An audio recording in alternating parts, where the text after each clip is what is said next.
வணக்கம், welcome to ஒரு sure Tamil. நல்ல ஹெவி லோடரான ஃபீச்சரு, நல்ல ஒரு லாங் ட்ரைவபிலிட்டி இருக்கக்கூடிய ஒரு இன்ஜினு, அது கூட ஒரு சூப்பரான ஒரு டிசைன், இதை மாதிரி எல்லா விஷயங்களையும் பெஸ்ட்டாக இருக்கக்கூடிய ஒரு பைக் எடுக்கணும்னு நினைக்கிறீங்கப்போ உங்களுக்கு இந்த ஒரு 3 lakh பட்ஜெட் செக்மெண்ட்டுன்றது ரியலி ஒரு பெஸ்ட்டான ஒரு செக்மெண்ட்னே சொல்லலாம். ஏன்னா இந்த செக்மெண்ட்டில் வர எல்லா பைக்ஸுமே டிசைன் விஷயத்தில் நல்ல ஒரு ப்ரீமியமான ஒரு ரோட் அப்பியரன்ஸோடு இருக்கும். அது இல்லாமல் இன்ஜின் பொறுத்த அளவுக்கும் நல்ல ஒரு பவர்ஃபுல் அண்ட் நல்ல ஒரு டியூரபிளான ஒரு இன்ஜினும் கெயின் பண்ணியிருக்கும். ஃபீச்சர்ஸ் பொறுத்த அளவுக்கும் குறை சொல்கிற அளவுக்கு எதுலேயுமே அந்த அளவுக்கு லேக் இருக்காது. அதனால் இன்றைக்கி நம்முடைய top 5 best bikes under 3 lakh budget செக்மெண்ட்ன்ற மாதிரி ஒரு வீடியோ பார்ப்போம். பார்க்க மேடிச்சுன்னு சொல்லுங்கள், சப்ஸ்கிரைப் பண்ண ஒரு செகண்ட் ஸ்பெண்ட் பண்ணி அப்படி தட்டி விட்டீங்கன்னா எங்களுடைய ஒரு நாள் உழைப்புக்கு மிகப்பெரிய உதவியாக இருக்குங்க. ப்ளீஸ் இந்த சப்ஸ்கிரைப் பண்ணுங்கப்பா. சரி, இப்போ நம்ம அதிகமாக பேசாமல் வீடியோக்குள்ளே போகலாமா? லிஸ்டிங் நம்ம 5th பிளேஸில் பார்க்க போகிற ஒரு பைக்கு நம்ம ராயல் என்ஃபீல்டோட மீட்டிஆர் 350. ஆமாங்க, இந்த ஒரு 3 lakh பட்ஜெட் செக்மெண்ட்டில் ராயல் என்ஃபீல்டு தரப்புலேருந்து பெஸ்ட்டான ஒரு க்ரூசர் பைக் எதிர்பார்க்குறீங்கன்னு நினைக்கிறீங்கப்போ நிச்சயமாக இந்த ராயல் என்ஃபீல்டோட மீட்டிஆர் 350 உங்களுக்கு ஒரு பெட்டரான சாய்ஸ்ன்னு சொல்லலாம். ஃபர்ஸ்ட் விஷயம், உங்களுக்கு வண்டியோட டிசைன் ஃபுல் அண்ட் ஃபுல் ஒரு க்ரூசிங் ஓரியன்டான ஒரு டிசைன். ஆமாங்க, நல்ல ஒரு அப்ரைஸ்டான ஒரு ஹேண்டில் பார்ஸ், நல்ல ஒரு கம்ஃபர்டபுளான சீட்டு, அதுக்கடுத்து நல்ல ஒரு ஃப்ரண்ட் போர்ஷனான ஒரு ஃபுட்போர்டுன்ற மாதிரி எல்லா விஷயங்களும் உங்களுக்கு அந்த வண்டியோட ரைடிங் எக்கனாமிக்ஸை பெட்டரான ஒரு ரைடிங் கம்ஃபர்ட்டில் வச்சுருக்கிறதுக்காகவே டிசைன் பண்ணமாக இருக்கும். அதனால் நிச்சயமாக லாங் ட்ரைவ் பர்பஸுக்கு நல்ல ஒரு கம்ஃபர்டபுளான ரைடிங் போர்ஷன் இந்த வண்டியில் இருக்குது. அதுக்கேற்ற ஒரு இன்ஜின் இருக்கான்னு கேட்டிங்கன்னா அந்த இடத்துலையும் குறை இல்லை. இதில் ஒரு 349cc single cylinder 4-stroke 2-valve ஒரு ஏர் கூல்டு இன்ஜின் கொடுத்துருக்காங்க. இந்த இன்ஜினோட உங்களுக்கு ஒரு 5-speed gear box தான், பெட் மல்டிபிளேட்ஸ் கிளச் தான் வரலாம். இன்ஜின் பற்றி சொல்லலாம், ராயல் என்ஃபீல்டர் எதை மாதிரி ஒரு கேரக்டரிஸ்டிக்கோடு இருக்குமோ அதை மாதிரி கொஞ்சம் கேரக்டரிஸ்டிக்கோடு இருக்கக்கூடிய ஒரு 350cc நல்ல ஒரு லாங் ஸ்ட்ரோக் இன்ஜின், நல்ல ஒரு சவுண்ட் இருக்குது. ஹைவே க்ரூசிங்க்கும் நல்ல ஒரு பெட்டரான ஒரு பவரையும் ஆஃபர் பண்ணுது. சரி, இந்த இன்ஜினோட பார்த்தீங்கன்னா வச்சுக்கலாம் 20.2 bhp ஆஃப் பவர்ஸிங் 27 Nm ஆஃப் டார்க் கொடுத்து டாப் ஸ்பீட் பொறுத்த அளவுக்கு அரௌண்ட் ஒரு 112 வரைக்கும் சொல்கிறாங்க.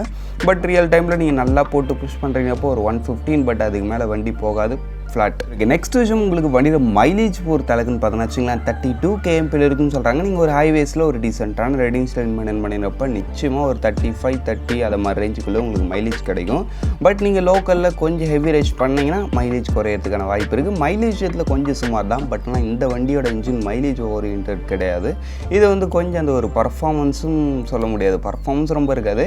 அந்த ஒரு மிட் ரேஞ்சு நல்ல ஒரு டியூரபிளாக இருக்கணும், அந்த ஒரு கேரக்டரை இந்த ஒரு இன்ஜின் பர்ஃபெக்டாகவே செய்யும். சரி, நெக்ஸ்ட் விஷயம், இந்த வண்டியில் பிரேக்கிங் ஆப்ஷன்ஸ் பொறுத்த அளவுக்குன்னு பார்த்தோன்னு வச்சுங்களேன் உங்களுக்கு டெயில் டிஸ்க் தான், 12 channel ABS தான். பிரேக்கிங் அந்த வண்டிக்கு ஓகேவான ஒரு ரேஞ்சிலே இருக்குது. நெக்ஸ்ட் நம்மளுக்கு வண்டியோட டோட்டல் வெயிட் பொறுத்த அளவுக்கு 191 kg. ஆமாங்க, அரௌண்ட் 200 kg வரைக்கும் வந்துடும். அதுக்கடுத்து சீட் ஹைட் பொறுத்த அளவுக்கு 765 mm தான். ஆமாங்க, சீட் ஹைட் ரொம்ப கம்மி. அதனால் ஷார்ட்டர் பர்சனாக இருந்தீங்கன்னா நிச்சயமாக இந்த ஒரு பைக்கில் நீங்கள் ட்ரை பண்ணி பார்க்கலாம். நெக்ஸ்ட் நம்மளுக்கு வண்டியோட ஃபீச்சர்ஸ் பொறுத்த அளவுக்கு ஒரு செமி டிஜிட்டல் இன்ஸ்ட்ருமெண்ட் கிளச் வரும், அதில் ஓரளவுக்கான ஃபீச்சர்ஸ் இருக்கும். அதுக்கடுத்து நீங்கள் அடிஷ்னலாக வேணால் GPS நேவிகேஷன் போடலாம்.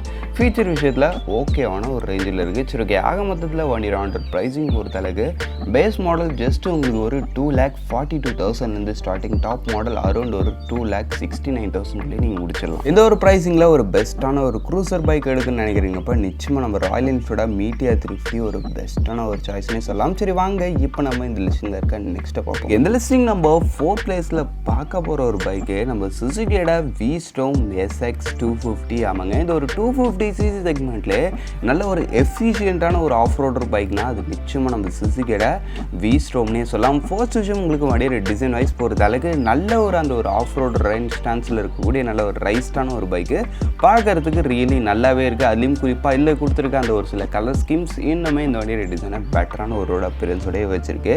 சரி, ஓகே, நெக்ஸ்ட் விஷயம் பார்த்தோன்னா வச்சுங்களேன் இந்த வண்டியோட இன்ஜின் வைஸ் பொறுத்த அளவுக்கு இதில் உங்களுக்கு ஒரு 249cc single cylinder 4-stroke 4-valve ஒரு லிக்விட் கூல்டு இன்ஜின் கொடுத்துருக்காங்க. இந்த இன்ஜினோட உங்களுக்கு ஒரு 6-speed gear box தான், ஸ்லிப்பர் அண்ட் அசிஸ்டன்ஸ் கிளச் தான். ஓவராலாக இன்ஜின் பற்றி சொல்லலாம் நல்ல ஒரு ரிஃபைன், நல்ல ஒரு டியூரபிள். அது இல்லாமல் இந்த இடத்துல உங்களுக்கு ஒரு டவுட் வரலாம், இதில் வெறும் ஆயில் கூல்டு தான் சொல்கிறீங்க, இந்த 250cc ஆயில் கூல்டு போதுமான்னு கேட்டிங்கன்னா ரியலி இந்த ஒரு ஆயில் கூல்டு சிஸ்டத்தை வச்சே இந்த ஒரு வெஹிக்கிள் நல்லாவே அந்த வண்டியோட ஹீட்டை மேனேஜ் பண்ணுது. அதனால் அந்த ஆயில் கூல்டு சிஸ்டம் நினச்சலாம் நீங்கள் எந்த கவலையும் பட தேவையில்ல. இருக்கிறதுலே ஒன் ஆஃப் த பெஸ்ட்டான ஒரு ஆயில் கூல்டு சிஸ்டம் தான் இந்த சுசுகி V-Stormல யூஸ் பண்ணிக்கிறது. சரி, ஓகே, இந்த இன்ஜினில் பார்த்தீங்கன்னா வச்சிங்களேன் உங்களுக்கு வந்து ஒரு 26.1 bhp ஆஃப் பவர்ஸும் அதுக்கடுத்து 22.2 newton metres of torque produce பண்ணுது. டாப் ஸ்பீட் பொறுத்த அளவுக்கு அரௌண்ட் ஒரு 140 km/h வரைக்கும் ரீச் பண்ணுன்னு சொல்கிறாங்க. நெக்ஸ்ட் விஷயம் உங்களுக்கு வண்டியில் மைலேஜ் பொறுத்த அளவுக்குன்னு பார்த்தீங்கன்னா வச்சிங்களேன் அரௌண்ட் ஒரு 37.5 km வரைக்கும் சொல்கிறாங்க. பட் நீங்கள் ஹைவேஸில் ஒரு டீசென்ட்டான க்ரூசிங் ஸ்டைல் மெயின்டைன் பண்ணினப்போ மேபி ஒரு சில பேருக்கு 40 வரைக்கும்லாம் கிடச்சிருக்கிறதா சொல்கிறாங்க. பட் என்ன கேட்டிங்கன்னா ஒரு 35 to 40 ரேஞ்சுக்குள்ளே நீங்கள் இந்த வண்டியோட மைலேஜ் எதிர்பார்க்கலாம். அப்படி கொடுத்தாலுமே கூட இந்த ஒரு 250cc செக்மெண்ட்டுக்கு ரியலி இது ஒரு சூப்பரான ஒரு மைலேஜ். அதுக்கடுத்து உங்களுக்கு வண்டியோட டாப் ஸ்பீட் பொறுத்த அளவுக்கு 140 வரைக்கும் சொல்கிறாங்க. நீங்கள் ஓரளவுக்கு கொஞ்சம் புஷ் பண்ணுறீங்கப்போ இதுக்கு மேலேயும் போகலாம். அப்படின்னு பார்க்கும்போது பர்ஃபார்மன்ஸுக்கும் நல்ல ஒரு பர்ஃபார்மன்ஸ் ஆஃபர் பண்ணுது, மைலேஜுக்கும் நல்ல ஒரு மைலேஜ் ஆஃபர் பண்ணுது. ஒரு சூப்பரான ஒரு 250cc இன்ஜின். நெக்ஸ்ட் விஷயம் உங்களுக்கு வண்டியோட பிரேக்கிங் மாதிரி விஷயங்கள் பொறுத்த அளவுக்குன்னு பார்த்தீங்கன்னா இல்லை டுவெல் டிஸ்க் தான், டுவெல் சேனல் ஏபிஎஸ் தான், பிரேக்கிங்லாம் எந்த குறையும் இல்லை, நல்ல ஒரு ரேஞ்சிலே இருக்குது. நெக்ஸ்ட் நம்மளுக்கு வண்டியோட டோட்டல் வெயிட் பொறுத்த அளவுக்கு 167 kg கிட்ட வரைக்கும் வருது. சீட் ஹைட் பொறுத்த அளவுக்கு 735 mm. சீட் ஹைட் அதிகம், ஏன்னா ஆஃப் ரோடர் இல்லையா, ஆஃப் ரோடர்னாலே கொஞ்சம் சீட் ஹைட் அதிகமாக தான் இருக்கும். வண்டியோட வெயிட்லாம் ஓரளவுக்கு ரீசனபிள் தான். அப்படின்னு பார்க்கும்போது ஹேண்டிலிங்கும் இட்ஸ் ஓகே. சரி, ஆக மொத்தத்தில் வண்டியோட ஆண்டர் ப்ரைஸிங் பொறுத்த அளவுக்கு 2,59,000 கிட்ட வரைக்கும் வருது. இந்த ஒரு ப்ரைஸிங்கில் ரியலி ஒரு பெஸ்ட்டான ஒரு அட்வென்ச்சர் பைக்னே சொல்லலாம் இந்த ஒரு பைக்கை. சரி வாங்க இப்போ நம்ம இந்த லிஸ்டிங்கில் இருக்க நெக்ஸ்ட்டை பார்ப்போம். சரி, இந்த லிஸ்டிங் நம்ம 3rd பிளேஸில் பார்க்க போகிற ஒரு பைக்கு நம்ம ட்ரைம்போட ஸ்பீட் 400 ஆமாங்க. இந்த ஒரு 3 lakh பட்ஜெட் செக்மெண்ட்டில் இருக்கிறதுலே one of the best performance oriented bike எடுக்குன்னு நினைக்கிறீங்களா?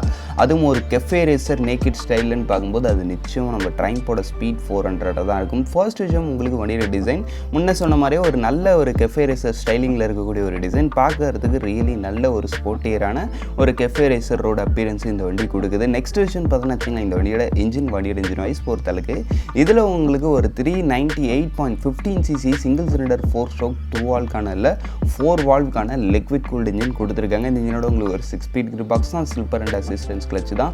ஒரு இன்ஜின் பற்றி சொல்லலாம், இதுவுமே நல்ல ஒரு பவர்ஃபுல்லான இன்ஜின். அதில் நம்ம ரிஃபைன்மெண்ட் அந்த மாதிரி விஷயங்களையும் எந்த குறையும் இல்லை, அதுவும் ஓரளவுக்கு நல்லா இருக்குது. நான் ட்ரைம்ப் இல்லையா நல்லாவே பண்ணியிருக்காங்க. இந்த இன்ஜினோட பவர் ஃபிகர் வைஸ் பொறுத்த அளவுக்குன்னு பார்த்தீங்கன்னா 39.5 bhp ஆஃப் பவர்ஸின் 37.5 newton metres of torque produce பண்ணுறது ரியலி நல்ல ஒரு ஸ்பீடு. உங்களுக்கு கம்பெனி ரிப்போர்ட்டடே 170 km/h வரைக்கும் சொல்கிறாங்க. ரியலி நல்ல ஒரு பர்ஃபார்மன்ஸ் கெயின் பண்ண மாடலுங்க. பட்னா இது ஒரு நேக்கடு ஒரு ஃபுல்லி ஃபீடாக இருந்தால் நம்ம இன்னும் நல்ல ஒரு ஸ்பீட் ரீச் பண்ணலாம். பட் இது ஒரு கெஃபே ரேசர் ஸ்டைலிங்கிறதுனால உங்களுக்கு அந்த ஒரு ஆப்போசிட் விங்குன்றது கொஞ்சம் ஹெவியராக இருக்கும். சரி, நெக்ஸ்ட் விஷயம் உங்களுக்கு வண்டியோட மைலேஜ் போகிறது அளவுக்கு 39 km வரைக்கும் சொல்கிறாங்க. உங்களுக்கு ஒரு 30 ஒரு 25 உங்களோட ரைடிங் ஸ்டைல் பொறுத்து தான். நீங்கள் ஒரு டீசெண்டாக ஓட்டினீங்கன்னா மேபி ஒரு 25லேருந்து 30 அந்த ரேஞ்சுக்குள்ளே கிடைக்கலாம். பட் அக்ரெசிவாக ஓட்டுறங்கப்போ மைலேஜ் ரீல். நெக்ஸ்ட் விஷயம் உங்களுக்கு வண்டியோட பிரேக்கிங் ஆப்ஷன்ஸ் பொறுத்த அளவுக்கு உங்களுக்கு டுவெல் டிஸ்க் தான், டுவெல் சேனல் பேஸ் தான். பிரேக்கிங்லேயும் எந்த வித குறையும் இல்லை, பர்ஃபெக்டபுளான ஒரு பிரேக்கே கொடுத்துருக்காங்க. நெக்ஸ்ட் விஷயம் உங்களுக்கு வண்டியோட டோட்டல் வெயிட்டு ஒரு 176 kg தான். சீட் ஹைட் பொறுத்த அளவுக்கு ஒரு 760 mm கிட்ட வரைக்கும் வருதுன்றப்ப சீட் ஹைட் ஓரளவுக்கு ரீசனபிள். வண்டியோட வெயிட்டும் அந்த ஒரு 400cc பார்க்கும்போது அதுக்கு ரீசனபிள் தான்றப்ப ஹேண்டலிங் இந்த இடத்துல உங்களுக்கு ஈஸி தான். சரி, ஆக மொத்தத்தில் வண்டியோட ஆண்டர் ப்ரைஸிங் பொறுத்த அளவுக்கு உங்களுக்கு 2,88,000 கிட்ட வரைக்கும் வருது அரௌண்ட் இந்த வண்டியோட ஆண்டர் ப்ரைஸ். ரியலி இந்த வண்டியோட இந்த ஒரு பட்ஜெட்டில் இந்த வண்டியோட பர்ஃபார்மன்ஸுக்கு வேறு எந்த வண்டியும் இல்லை, அந்த ஒரு விஷயத்தை நீங்கள் மனசில் வச்சுக்கோங்க. சரி வாங்க இப்போ நம்ம இந்த லிஸ்டிங் இருக்க நெக்ஸ்ட் இந்த லிஸ்டிங் நம்ம 2nd பிளேஸில் பார்க்க போகிற ஒரு பைக்கு நம்ம பஜாஜோட டாமினார் 400 ஆமாங்க. எனக்கு கேட்டிங்கன்னா க்ரூசிங்க்கு இருக்கிறதுலே one of the best bike, அதுவும் இந்த ஒரு 3 lakh பட்ஜெட் செக்மெண்ட்லனா அது நம்ம பஜாஜோட டாமினார் 400 தான் இருக்கும். அதனால தான் இது நம்மளுடைய லிஸ்டிங்கில் 2nd பிளேஸை கெயின் பண்ணியிருக்கு. ஃபர்ஸ்ட் உங்களுக்கு வண்டியோட டிசைன் வைஸ் பொறுத்த அளவுக்கு ஒரு ஸ்போர்ட்டி க்ரூசர் நல்ல ஒரு ப்ரீமியமான ஒரு ரைடிங் ஸ்டான்ஸோட இருக்குன்றப்ப அந்த விஷயத்தில் குறையில டிசைன் பார்க்கறதுக்கு ரியலி நல்லாவே இருக்குது. நெக்ஸ்ட் விஷயம் உங்களுக்கு வண்டியோட ரைடிங் போர்ஷன் பொறுத்த அளவுக்கு உங்களுக்கு நல்ல ஒரு கம்ஃபர்டபுள் அண்ட் நல்ல ஒரு கம்யூட்டான ஒரு ரைடிங் போர்ஷனோட இருக்குன்றப்ப லாங் டிரைவில் எவ்வளோ தூரம் போனாலும் உங்களுக்கு எந்த வித பாடி பெயினும் இல்லாமல் நல்ல ஒரு கம்ஃபர்டபுளாக எயிட்டு போயிடும். சரி, ஓகே. நெக்ஸ்ட் விஷயம் உங்களுக்கு வண்டியோட இன்ஜின் இந்த இடத்துல தான் மேட்ரு. ஏன்னா வச்சிங்கன்னா இதில் உங்களுக்கு யூஸ் பண்ணிக்கிறது ஒரு 373.3cc சிங்கிள் சிலிண்டர் 4 ஸ்ட்ரோக் 4 வால்வ்க்கான ஒரு லிக்விட் கூல்டு இன்ஜின் கொடுத்துருக்காங்க. இந்த என்னோட உங்களுக்கு ஒரு 6 ஸ்பீட் கியர் பாக்ஸ் தான், ஸ்லிப்பர் அண்ட் அசிஸ்டன்ஸ் கிளச். இந்த இன்ஜினில் 39.42 bhp ஆஃப் பவர்ஸும் 35 newton metres of torque produce பண்ணுறது. டாப் ஸ்பீட் பொறுத்த அளவுக்கு அரௌண்ட் ஒரு 155 km/h வரைக்கும் ரீச் பண்ணுன்னு சொல்கிறாங்க. பட் வண்டி அதுக்கு மேலேயும் போகுது. பட் இந்த வண்டியில் அந்த ஒரு டாப் அண்ட் பர்ஃபார்மன்ஸ் அதை மாதிரி விஷயங்கள்லாம் விஷயம் கிடையாது. இந்த வண்டியோட அந்த ஒரு ஹைவே க்ரூசிங் எபிலிட்டி தான். இந்த வண்டி எடுத்துகிட்டு ஒன்ஸ் நீங்கள் ஹைவே டச் பண்ணிட்டீங்கன்னா தான் தெரியும் இந்த வண்டி நான் இந்த அளவுக்கு புகழ்ந்து பேசுகிறேன். இந்த வண்டி ஏன் 2nd பிளேஸில் வச்சுருக்குன்னு ஹைவேஸில் அவ்வளோ சூப்பராக இருக்கும் இந்த வண்டி ஓட்ட. நீங்கள் அரௌண்ட் ஒரு 140 130 கூட இந்த வண்டி வண்டி எந்த வித நாய்ஸும் ஏற்படுத்தாமல் அப்படியே சிம்பிளாக 120 தான் போகிறோமான்ற மாதிரி அப்படியே நார்மலாக போகும். அதுக்கடுத்து நெக்ஸ்ட் விஷயம் உங்களுக்கு வண்டியோட பிரேக்கிங் பொறுத்த அளவுக்கு இதுலேயும் டுவெல் டிஸ்க் தான், டுவெல் சேனல் ஏபிஎஸ் தான். இட்ஸ் ஓகே, பட் வண்டியோட வெயிட் கொஞ்சம் ஹெவி, கொஞ்சம் கால்குலேஷன் பண்ணி அடிக்கிற மாதிரி இருக்கும். ஹைவேஸில் ஓகே, பட் லோக்கலில் உங்களுக்கு கொஞ்சம் கஷ்டமாக தான் இருக்கும். அது இல்லாமல் இந்த வண்டியோட டோட்டல் வெயிட் பொறுத்த அளவுக்கு அரௌண்ட் ஒரு 193 kg. அது இல்லாமல் கொஞ்சம் வண்டி அந்த ஒரு இன்ஜினும் கொஞ்சம் அந்த ஒரு பர்ஃபார்மன்ஸ் டியூண்டுன்னா ரொம்ப பர்ஃபார்மன்ஸ் கிடையாது, இந்த ஒரு ஹைவே டியூண்டாக இருக்குன்றதுனால உங்களுக்கு லோக்கல் ஓட்டுறதுக்கு நிச்சயமாக இந்த வண்டி கொஞ்சம் கஷ்டமாக தான் இருக்கும். அந்த ஒரு விஷயத்தையும் மனசில் வச்சுங்க.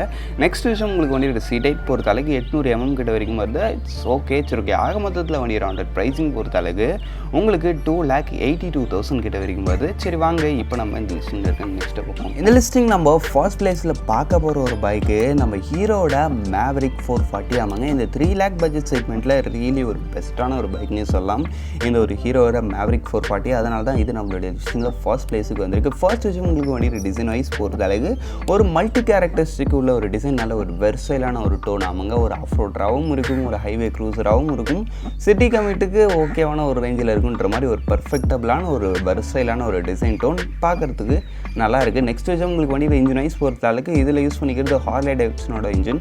அந்த ஒரு விஷயத்தை நான் இங்கே சொல்லியிருக்கேன். அதனால் இன்ஜின் ரிஃபைன்மெண்ட் குவாலிட்டி மாதிரி விஷயங்கள் உங்களுக்கு கவலை இல்லை. இந்த இன்ஜினோட 440 ccயில் ஒரு சிங்கிள் சிலிண்டர் 4 ஸ்ட்ரோக் 4 வால்க்கான ஒரு லிக்விட் கூல்டு இன்ஜின் யூஸ் பண்ணியிருக்காங்க. இந்த இன்ஜினோட உங்களுக்கு ஒரு 6 ஸ்பீட் கியர் பாக்ஸ் தான், ஸ்லிப்பர் அண்ட் அசிஸ்டன்ட் கிளட்ச் தான். இந்த இன்ஜினோட 27 bhp ஆஃப் பவர்ஸிங் 36 Nm ஆஃப் டார்க்கிங் ப்ரொடியூஸ் பண்ணுறது. நல்ல ஒரு டார்க்கியான ஒரு இன்ஜின், அதனால் ஹைவே க்ரூசிங்க்கு ரொம்பவே சூப்பராக இருக்கும். நெக்ஸ்ட் விஷயம் உங்களுக்கு வந்து டாப் ஸ்பீட் போகிற அளவுக்கு அரௌண்ட் ஒரு 1 வரைக்கும் சொல்கிறாங்க. பட் ஆனால் இந்த ஒரு 440 செக்மெண்ட்டுக்கு ஏற்ற டாப் அண்ட் பர்ஃபார்மன்ஸ் இருக்காது, பட் ஹைவே க்ரூசிங் எபிலிட்டி ரொம்ப சூப்பராக இருக்கும். நெக்ஸ்ட் விஷயம் உங்களுக்கு வந்து மைலேஜ் பொறுத்த அளவுக்குன்னு பார்த்தீங்கன்னா வச்சுக்கோங்களேன், அரௌண்ட் ஒரு 35 km இருக்குன்னு சொல்கிறாங்க. ரியலி நல்ல ஒரு பெட்டரான ஒரு மைலேஜ் ஆஃபர் பண்ணுதுன்னு சொல்லலாம் இந்த ஒரு 440 செக்மெண்ட் பொறுத்த அளவுக்கு. நெக்ஸ்ட் விஷயம் உங்களுக்கு வந்து பிரேக்கிங் ஆப்ஷன்ஸ் பொறுத்த அளவுக்கு டுவெல் டிஸ்க் தான், டுவெல் சேனல் ஏபிஎஸ் தான். Braking it's no worry. Next விஷயம் உங்களுக்கு வந்து டோட்டல் வெயிட் பொறுத்த அளவுக்கு 191 kg கிட்ட வரைக்கும் வருது. சீட் ஹைட் பொறுத்த அளவுக்கு 803 mm கிட்ட வரைக்கும் வருதுப்பா. ஆக மொத்தத்தில் வண்டியோட ஆண்டர் ப்ரைஸிங் பொறுத்த அளவுக்கு பேஸ் மாடல் உங்களுக்கு 2,56,000 ஸ்டார்டிங், டாப் மாடல் 2,84,000 வரைக்கும் வருது. சரி ஓகே, அவ்வளோ தான் ஃப்ரெண்ட்ஸ். இந்த டாப் 5 லிஸ்டிங்கை நம்ம இங்கே முடிச்சோம். இந்த டாப் 5ல உங்களுடைய ஃபேவரட் எதுன்றதை கமெண்ட் பண்ணுங்கள். இப்போதைக்கு தேங்க் ஃபார் வாட்சிங். Bye, see you later.